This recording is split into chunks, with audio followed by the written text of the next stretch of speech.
Hey, what's up, everybody? It's just Charles Sabansford, and welcome you guys to another episode of the Dreamers Pro Show. We cover everything from sports, hot topics, classic debates, and entertainment. And we give you guys a fresh perspective on things and how we see them. Today we have an interesting show in store for you guys. Before we get into it, please make sure you like the video and subscribe to the channel. Well, the Lakers have a game tonight, I think, in Milwaukee. Where they're going to be playing against the Milwaukee Bucks. And based on what I've heard earlier this morning, LeBron James is not happy at the fact that the Lakers have to travel there for one preseason game. So who knows? Maybe they may not show up entirely. Who knows what the hell is going on there with them? But we know that this is going to be a pretty big season for the Los Angeles Lakers this season. Why? Because number one, LeBron is going to be entering he's going to be year 22, and he's going to be 40 years old. I think by the turn of the year, by the end of the year, LeBron should be 40 years old. So you have that. You also have the storyline of his son Bronny James being brought into the fold. That's another thing. And then of course you have one of the biggest storylines around the team, which is their new head coach JJ Redick, who took over after the Lakers fired Darvin Ham after a year and a half, essentially, of his services. They fired Darvin Ham. They said he was not the right guy for the job, right? They fired him. So now they have a new coach, new rookie head coach, in JJ Redick, who has absolutely zero coaching experience. But speaking of Darvin Ham, as time has gone on, we began to learn that a lot of the players, including LeBron himself, who has publicly disgraced his coach on TV, were not fans of Darvin Ham, right? They did not like him. They didn't. A lot of Laker fans did not like his substitution patterns. We heard people complaining about all season long. So what happened? This morning, we were actually looking for what to produce, and Mitch sent over an article from Lakers Daily with the following headline, and it says, "Report: Lakers players hated playing for Darvin Ham and have loved everything JJ Redick has brought." And I was like, man, this is going to be a very, very interesting article and topic for today's show. But before we even get into what this article had to say, today's video is brought to you by our sponsor, GameTime. With only 4 months left until the end of the year, I look forward to creating special moments with family and friends by attending various theaters, shows, plays, and sporting events. And when it comes time for me to look for tickets, I absolutely love to use GameTime. GameTime is one of the most reliable marketplaces for last-minute tickets to the most popular events in sports, music, and theater in more than 60 cities across the United States and Canada. GameTime saves me money, time, and peace of mind, so I don't have to sort through thousands of tickets looking for the best prices or worry about whether or not if they're authentic or whether I'm going to receive them on time. GameTime Picks, one of my favorite GameTime tools, analyzes thousands of tickets for all of your favorite events near your location and finds you the best possible deal so you don't have to. For example, I'm looking forward to this upcoming concert at Madison Square Garden of one of my favorite composers, Hans Zimmer. Here I can select the all-in price to see the total ticket price up front. No hidden fees. And now I can sort through the best possible deals I can find. I can choose the cheapest deals, the great deal, or the amazing deal. Once you select the ticket you want, you can use their panoramic seat view to ensure you know exactly what you're getting before you buy. And if you're like me and always make plans at the last minute, you can grab tickets up to 90 minutes after the event has started.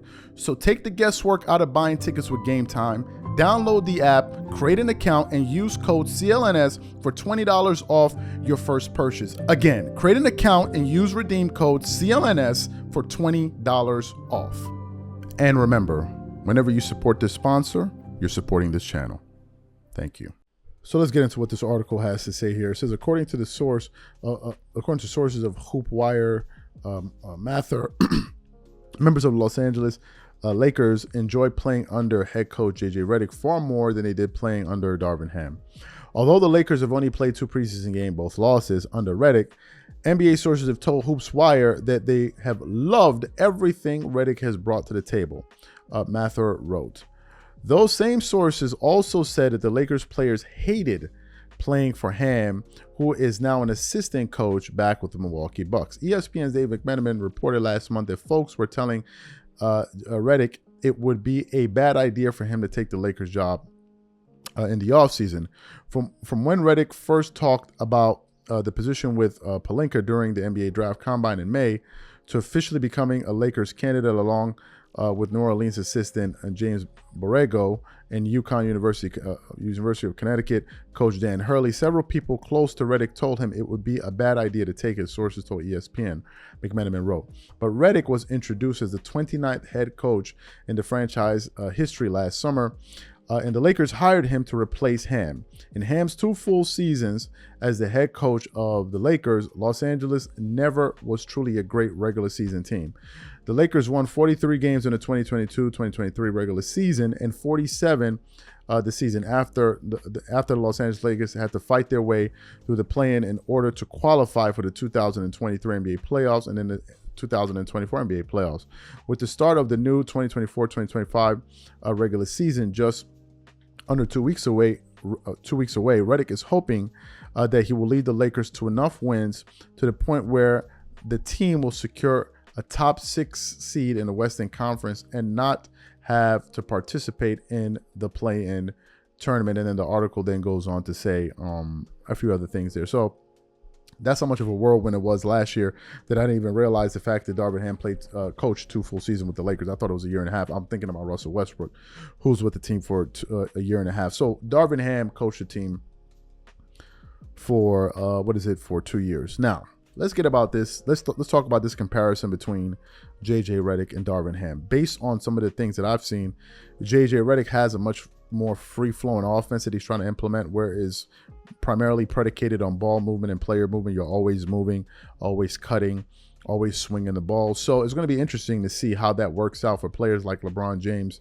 and Anthony Edwards, and whether they're going to be willing to move that much throughout a 48-minute game on a night-in, night-out basis in order to implement that offense that JJ Redick is looking to implement. So that's the first thing.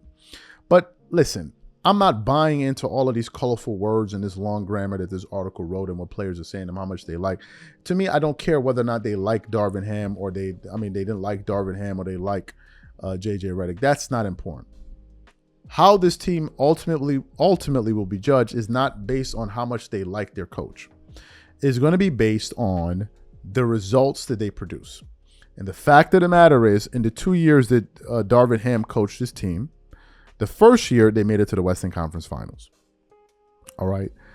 And they lost to the eventual NBA champions.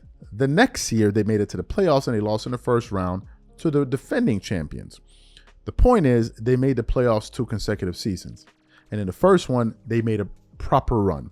Now, I was always a skeptic of people trying to blame all of the woes of the Lakers on Darvin Ham. Do you know why? Because I always ask this question. Is Darvin Ham a good coach or is he a bad coach? Because whenever the Lakers were doing well, I never heard these conversations about Darvin Ham was a terrible coach. I never heard any of that. It was all kumbaya, hugs, and kisses. But then the minute they start losing or they go through a difficult patch, then all of a sudden Darvin Ham can't coach out of a paper bag. So I never really bought into that, right? They seemed a little bit too temperamental for me, these opinions. But ultimately, that doesn't matter. Do you know why? Because Darvin Ham is no longer the coach anymore. The new coach is JJ Redick. So if JJ is not able to produce a better result, for example, what's a good barometer for the regular season? Be a top 6 seed. Don't be a playing team. That would be a reasonable goal to try to achieve. But if the Lakers end up being a playing team, I don't see how they've made an improvement. And if they don't make a serious run in the playoffs, I don't see how they made an improvement there. This is going to be judged based on the results. Not all of these wonderful words, or if the players go out to dinner with the coach, that is irrelevant. And I think that is important that we keep the same energy for JJ Redick for the entirety of the NBA season, the same way we did with Darvin Ham. If Darvin Ham sneezed in the wrong direction, people will start criticizing him. So I need to see that same energy for JJ Redick. The same way Laker Nation and whoever LeBron fans didn't give Darvin Ham grace in terms of, it's his first year in the NBA trying to figure it out. Well, we ain't going to give JJ Redick that same benefit of the doubt as well. We're going to keep the energy the same from start to finish. And if I notice that there's a discrepancy the way that Darvin Ham is being covered versus the way JJ Redick is being covered, then I know we're dealing with, number one, without a serious fan base, and number two, that we know that this must have Clutch Sports written all over it. It must be sprinkled in somewhere. So this is wonderful. I'm glad that the Lakers like playing for Darvin Ham. Fantastic. For JJ Redick, wonderful. It's heartwarming. To use what Cam said, it's delicate. But please, this is ultimately going to be judged by the results. and all of us are going to be watching very, very closely. These are my thoughts. Whatever you guys think, please leave your thoughts and comments in the comment section, and we catch you on the next show. Peace.